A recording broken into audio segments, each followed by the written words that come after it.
Bonjour à tous, chers amis. Nous sommes aujourd'hui, c'est un jour important, malheureusement. Il y a 32 ans exactement, le 27 Adar, c'est le jour où l'Arbi a eu l'attaque cérébrale sur le OL. Et depuis, malheureusement, on n'a pas pu entendre dans le OL. Et depuis, on n'a plus entendu la voix du Rabbi, le discours du Rabbi qu'on entendait presque tous les jours, surtout en 92. Le dollar et les conseils du Rabbi. Alors bien sûr que le Rabbi nous a pas abandonnés, on sait très bien que le Rabbi est présent parmi nous, mais ça n'a rien à voir avec ce qui s'est passé avant le 27 Adar. Et c'est le jour où a commencé, si on peut dire, ce voilage qui existe dans notre génération de 32 ans, puisque 2 ans plus tard, le Rabbi a eu une deuxième attaque cérébrale ce même jour, et quelques mois plus tard, il y a eu les dates de Gimel Tammuz où le Rabbi nous a quittés matériellement. Pendant 2 ans, il parlait pas? Non. Et donc, on recevait les réponses du Rabbi par des oui et des non avec les mouvements de tête, que le secrétaire lisait la lettre, il lisait des lettres, il demandait au Rabbi ce qu'il faut faire telle chose ou telle chose, et comme ça, le Rabbi répondait par un oui ou par un non. Cette semaine, c'était aussi le dernier Farbrengen, le dernier discours chassidique que le Rabbi avait parlé, c'était Shabbat Vayakel, 1992, puisque le 27 Adar, c'était lundi. Le 27 Adar, et c'est le dernier discours que le Rabbi a corrigé. Le lendemain, le 26 Adar, c'était aussi le jour de la naissance de la Rabbinite, le 25 Adar, c'est Shabbat Vayakel. Le 26 Adar, c'était le dernier dollar du dimanche, où le Rabbi a distribué des dollars pour plus de 7 heures debout, 90 ans, avec des gens du monde entier venus pour demander des bénédictions du Rabbi. Et on va apprendre aujourd'hui ce merveilleux discours, le merveilleux discours que le Rabbi a prononcé ce Shabbat Vayakel 92, 5752, sur la paracha Shkalim, puisque c'est la même configuration que cette année. Parce que ce Shabbat, c'est aussi le Shabbat Vayakel, et c'est aussi la paracha Shkalim. Paracha Shkalim, c'est la paracha qu'on a l'habitude de lire chaque année, le Shabbat qui précède le Rosh Chodesh Adar. Comme cette année, si Dieu veut, on va bénir le mois d'Adar, ce Shabbat, Rosh Chodesh dimanche lundi. Et on va voir quel est l'enseignement qu'on apprend du fait. On a parlé longuement dans le cours de lundi soir qu'on peut revoir sur le Torah.fr. Pourquoi Dieu a dû montrer une pièce en feu? Matbeh Shelesh. Qu'est-ce que Moshe n'était pas au courant, c'est quoi une pièce d'argent? Il devait que Dieu lui montre une pièce en feu. Pourquoi il n'a pas compris qu'une pièce peut pardonner à tout? On a vu ça longuement dans le cours de lundi soir. Le cours de GLA dimanche, c'était le dernier de la série Les conseils pour la vie. On a parlé sur comment arriver au développement personnel. Cette mitzvah, apparemment, c'est une mitzvah qui a l'air très très simple. Martit Hashakel, c'était le don qui était donné au temple pour les sacrifices. Il faut pardonner les fautes. La paracha, la semaine dernière, on a vu ça dans Kitissa. On voit à l'ordre comment chaque homme avait le devoir, à partir de 20 ans, de donner un demi-cycle, ni plus ni moins. Chaque fois que Moshe Rabbeinu voulait savoir combien de gens allaient se consacrer à l'armée, il faisait ce qu'on appelle un appel pour deux demi-cycles. Il comptait les pièces. Parce qu'on ne comptait pas par rapport aux personnes, et c'est de là qu'on a appris qu'on ne compte pas les juifs avec 1, 2, 3, 4, 5, mais avec un verset au Shia Tamecha, ou par les pièces, et grâce aux pièces qu'il a amassées, on savait combien de personnes il y avait. Le premier appel, et l'appel annuel, le premier appel, c'était juste après la faute du Vaudor, pour pardonner sur la faute du Vaudor, parce qu'il y a eu 3000 juifs qui sont morts à l'époque. Et Dieu, il a voulu demander à Moshe de compter le peuple, pour savoir combien ils sont restés. Pour savoir aussi l'amour qu'il a envers le peuple juif. Au temps du temple, c'était un appel annuel.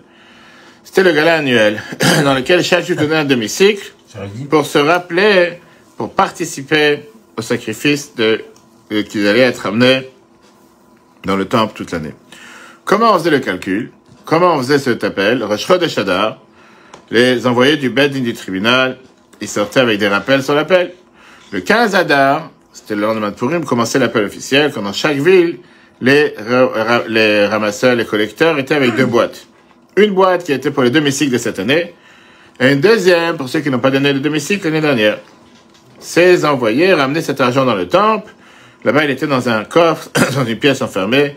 3 fois par an, on ouvrait la pièce et on sortait la somme besoin pour acheter les ustensiles du temple, les affaires qu'on avait besoin dans le temple. Acheter les sacrifices qu'on amenait sur le Mizbeach. On utilisait l'argent aussi pour payer les salaires, pour l'entretien du Beth Amikdash. Aujourd'hui, malgré que nous n'avons pas le temple n'est pas construit à Jérusalem, on n'a pas besoin de ramasser cet argent pour les sacrifices. Aujourd'hui, on a l'habitude aussi de faire ce qu'on appelle les zecher, le machatit hashekel, un souvenir au machatit hashekel. Comment on le fait? De 2 manières. D'abord, on a l'habitude de donner la veille de Purim le machatit hashekel, qui est 3 demi-pièces de la valeur du pays, 3 demi-euros, 3 demi-dollars, 3 demi-shekels, etc. Par membre de famille. Et deuxième chose qu'on fait, c'est que le Shabbat, avant Rosh Chodesh Adar, comme ce Shabbat, on va lire à la synagogue une partie de la paracha Kitissa qui vient et qui nous parle de la mitzvah de Machatzit HaShekel. Alors, regardons la paracha. Dieu, il ordonne à Moshe, Dieu, il lui dit la phrase, qui était sainte, Rosh Bnei Israël. On a vu ça Shabbat dernier. Dieu, on va relire ce Shabbat par Shkalim. Quand tu compteras les enfants d'Israël, voici ce que chaque individu compris dans le dénombrement donnera. Un demi-cycle, selon le poids du sanctuaire. La valeur de ce cycle est de 20 guéras, la moitié de ce cycle sera donc l'offrande réservée à Dieu pour le temple. De là, on apprend le devoir de donner Machatzit HaShekel chaque année.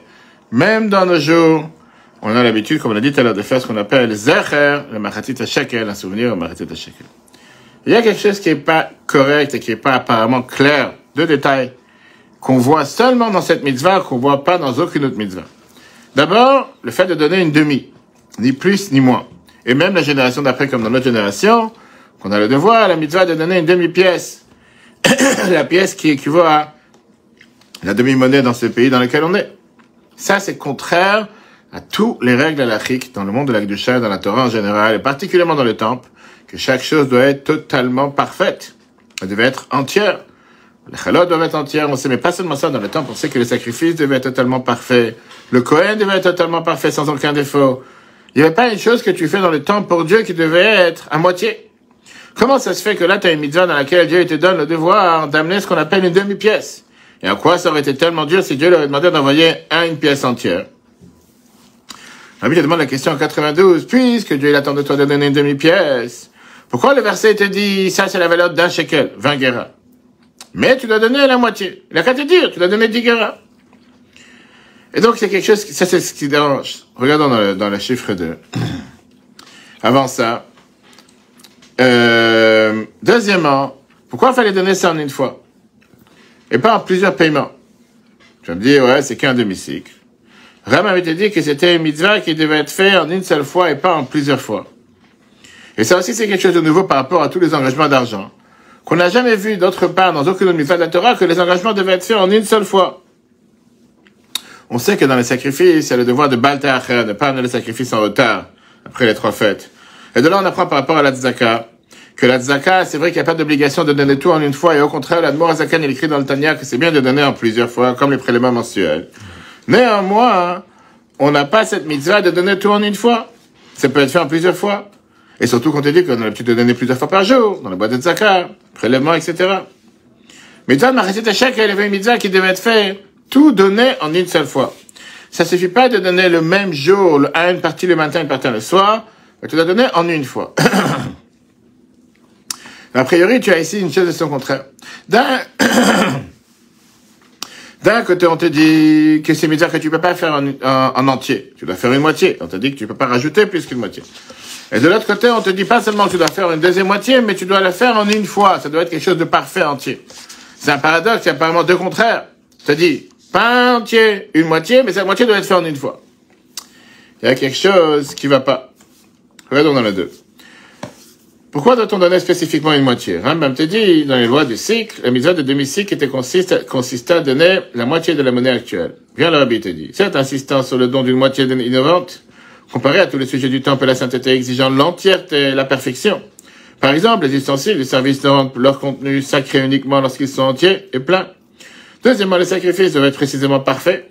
Le Kohen qui offre le sacrifice doit aussi être parfait sans infirmité. Et deuxièmement, combien de fois pouvait-on régler son demi-cycle? Bien, Rambam te dit, c'est une mitzvah biblique positive que chaque juif donne un demi-cycle chaque année. Il ne donnera pas en plusieurs fois ou en plusieurs jours, mais il le donnera entièrement en une seule fois. Alors, Rabbi te dit, ce détail est innovant, comparé aux autres obligations financières, dans lesquelles il n'y a pas l'obligation de payer en une seule fois. Il y a ici une chose de son contraire. D'un côté, cette mitzvah a une absence de perfection, un demi-cycle. Et d'un autre côté, l'acte de don doit être parfait, réglé en une seule fois. Pour comprendre ça, il faut comprendre qu'est-ce que ça veut dire une moitié. C'est expliqué dans la Chassidoute que 2 moitiés, ça parle de Dieu et le peuple juif. Qu'on est comparé, si on peut dire, à un demi-corps. Qu'on doit s'unir l'un avec l'autre. Comme c'est écrit dans le Zohar. Et donc la deuxième moitié des juifs, c'est Dieu. Jean le Maguide de Mezrich. Il te dit qu'est-ce qui est écrit sur le verset de faire 2 trompettes. Chatzotzrot, ça peut être lié en termes chatzaei tzura, de demi-forme. En parlant de Dieu et le peuple juif, que les deux ensemble forment une unité. Un juif, c'est la moitié de Dieu. On comprend d'après ce que le Tanya nous dit, que chaque juif, c'est un nefesh elokit, c'est une âme divine. En deux mots, la Neshama, elle n'est pas séparée de Dieu depuis le départ, elle est une avec Dieu. Qu'est-ce que ça veut dire, Machatzit HaShekel? Qu'un juif, il a le devoir de dévoiler son âme divine pour se rappeler qu'il n'est qu'une moitié, qui veut s'unir avec sa deuxième moitié, qui est Dieu. Donc, l'entier, c'est Dieu et le peuple juif. Donc, dans le cadre, pour être parfait, le juif doit avoir une seconde moitié. Puis, le Tanya a été dit, l'âme divine présente chez le peuple juif est une partie de Dieu suprême, littéralement. Alors, la Torah a été dit, les deux moitiés font allusion à Dieu et aux enfants d'Israël, chacun formant la moitié d'un corps, comme c'est écrit dans le Zohar, tome 3, 7b. Ainsi que le Maggid de Mezrit explique, le verset fabrique pour toi deux trompettes, ratzotzrot, faisant référence à Dieu et à l'Assemblée d'Israël, qui sont deux demi-formes, formant ensemble une forme entière. Maintenant, ce sentiment-là, que tu ne peux pas être parfait tout seul, puisque tu n'es qu'une moitié avec Dieu, est rattaché avec l'idée de Messirut Nefesh, le don de soi, comme c'est écrit dans le Tanya. Que quand quelqu'un doit avoir cette abnégation de soi envers Dieu, c'est pas attaché avec la méditation de l'homme, mais c'est parce que tu ne peux pas être un juif qui renie l'existence de Dieu. En d'autres mots, Dieu te donne l'âme. C'est pas possible de dissocier l'âme et Dieu.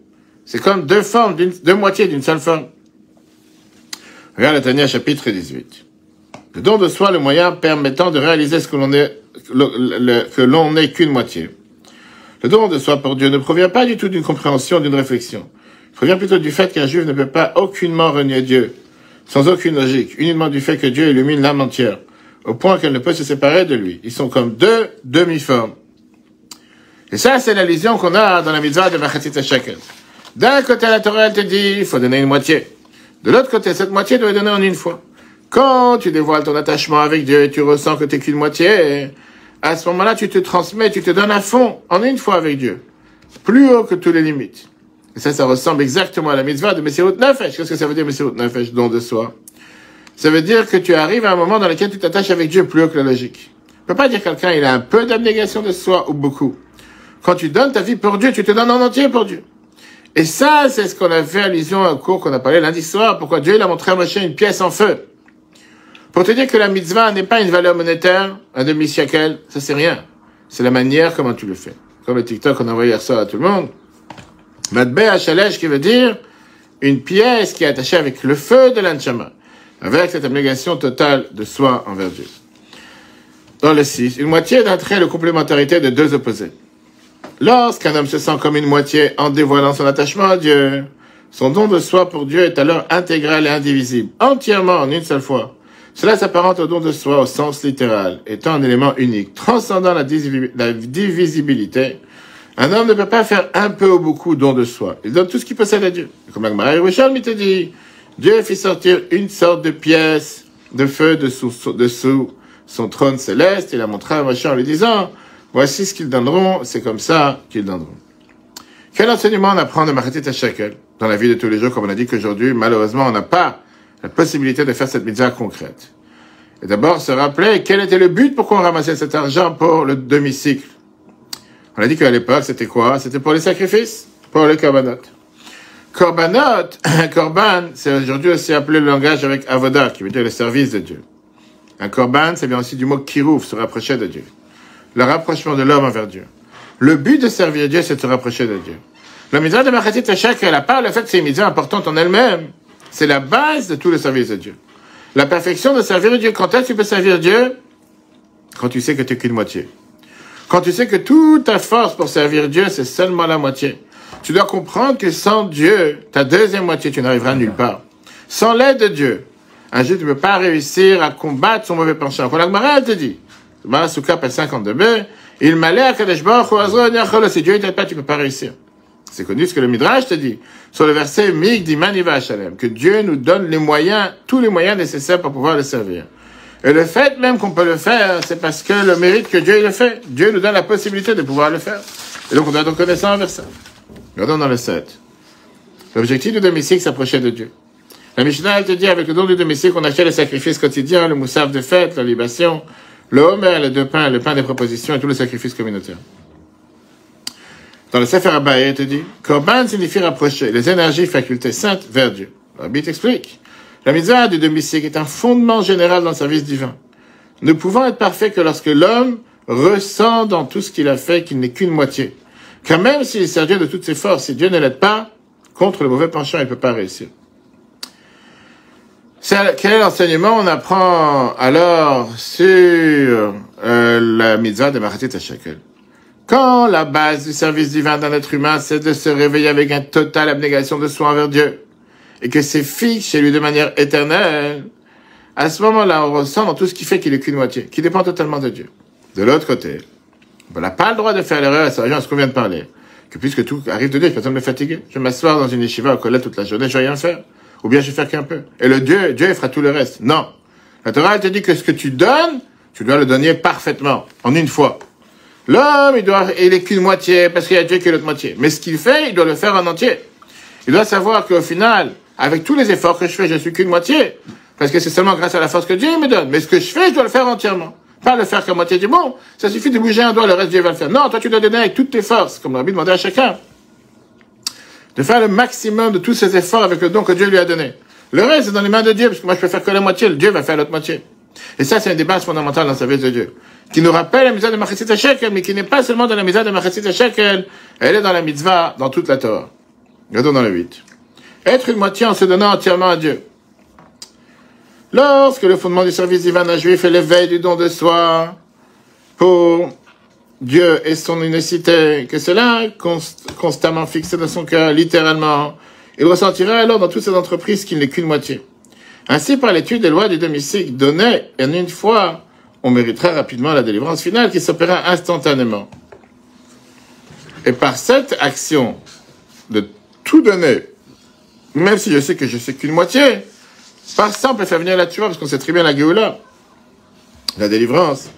Parce que la délivrance, au final, vient aussi grâce à cette abnégation de soi, ce don de soi.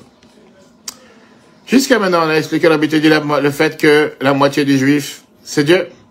Rabbi continue en te disant qu'en réalité, c'est pas seulement que l'autre moitié c'est Dieu, l'autre moitié c'est aussi un autre juif, avec qui il faut s'unir. Quand un juif il est tout seul, il est qu'une moitié, pour être un shekel à Kodesh, pour être un shekel entier, tu dois t'unir avec un autre juif. Et ta femme? Jusqu'à s'unir, ça va être ça va faire partie de toi, c'est ton corps. Mais là, on parle pour tout le monde, homme, femme, enfant. Jusqu'à s'unir avec chaque juif. Et faire cette mitzvah, de Ve'aftal Rakamor Chatimara, tout prochain comme toi-même, c'est pas seulement un juif qui est proche de toi matériellement, spirituellement, mais même un juif qui est au bout du monde. Pourquoi? Parce que chaque juif, c'est une parcelle divine, comme le Tanya qu'on apprend en ce moment, le Père Éclève, chapitre 32. Et donc, on doit s'unir avec chaque juif. Et donc, ces deux explications sont attachées l'un avec l'autre. Quand un juif, il ressent qu'il est un avec Dieu, automatiquement, il arrive à aimer un autre juif. Et automatiquement, il voit dans l'autre juif son lien avec Dieu et il s'unit avec celui qui est à côté de lui. Ça commence depuis le matin, quand on commence à dire moderne il est fanecha, qu'on s'unit avec Dieu, on remercie Dieu de nous avoir rendu notre âme. Et ça inclut aussi ceux qui malheureusement ne sont pas encore réveillés spirituellement. Notre devoir, c'est de tout faire pour aller les réveiller, comme on essaie de faire en Seine-et-Marne depuis 22 ans. La seconde moitié de l'autre juif avec lequel il faut s'unir. Lorsqu'un juif reste seul, il n'est qu'une moitié. Pour être ainsi que sacré, il faut s'unir avec un deuxième juif, et aller même jusqu'à s'unir avec chaque juif. Ainsi s'accomplira la mitzvah de tu aimeras ton prochain comme toi-même. Ton prochain n'est pas que le juif qui est proche de soi, mais aussi le juif se trouvant au conflit de l'univers. Chaque juif étant une partie de Dieu suprême, littéralement. Et ça, c'est un autre enseignement qu'on apprend de la paracha Shkalim, qui se lie en général à la paracha Vayakel qui veut dire réunir, rassembler le peuple juif. Notre devoir de rajouter dans l'amour du prochain. Rajouter dans la tzaka, on sait très bien que dans la tzaka, il y a plusieurs niveaux. Maaser, 10%, Chomesh, 20%, Kol Asher Leish Eten Ve'an Nafsho, c'est écrit dans Eov, tout ce que quelqu'un il a de donner tout pour acheter son âme. Et il faut commencer ça déjà même pendant Shabbat. On peut donner Shabbat tzaka spirituellement. Et ça, la manière comment donner l'enseignement de la paracha Shkalim. Machatzit HaShekel, c'était foi pour les sacrifices publics, communautaires. Et l'Admor Azakel était dit, c'était quoi un sacrifice? Adam qui akriv mikem korban lavei. C'est qu'un homme doit se rapprocher à Dieu par soi-même, par son existence. Quel enseignement on apprend? Que quand quelqu'un est dans la zaka et fait une bonté envers l'autre, il doit se mettre à fond avec toutes ses forces. Qu'à part le fait qu'il donne concrètement l'argent, il pense et il parle sur le fait qu'il a donné et il s'investit entièrement dans ce qu'il fait. Comme on l'a dit tout à l'heure, c'est pas seulement une pièce que Dieu a cherchée, mais c'est surtout la pièce en feu. C'est pas seulement donner qui compte, mais la manière comment c'est donné. Par ça, on va faire en sorte que la délivrance va se rapprocher rapidement.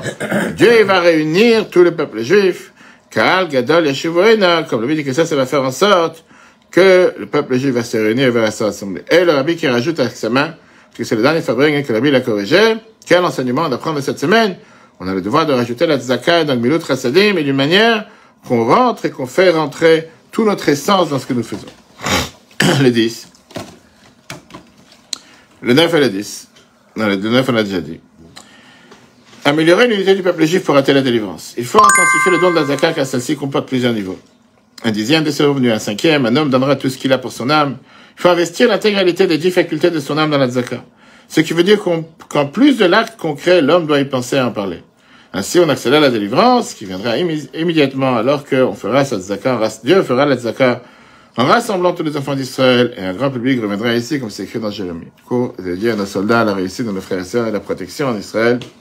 Autour de tous les otages, que le mois d'Adar qui arrive, ça soit un mois Venafacho, que tout se transforme en joie et en allégresse, comme c'était à l'époque, la Yehudi, Mata, Rav, Simcha, Vesassan, Vikar, qu'on replace sur Torah.fr. Chodesh Tov, Shabbat Shalom, et que des bonnes nouvelles.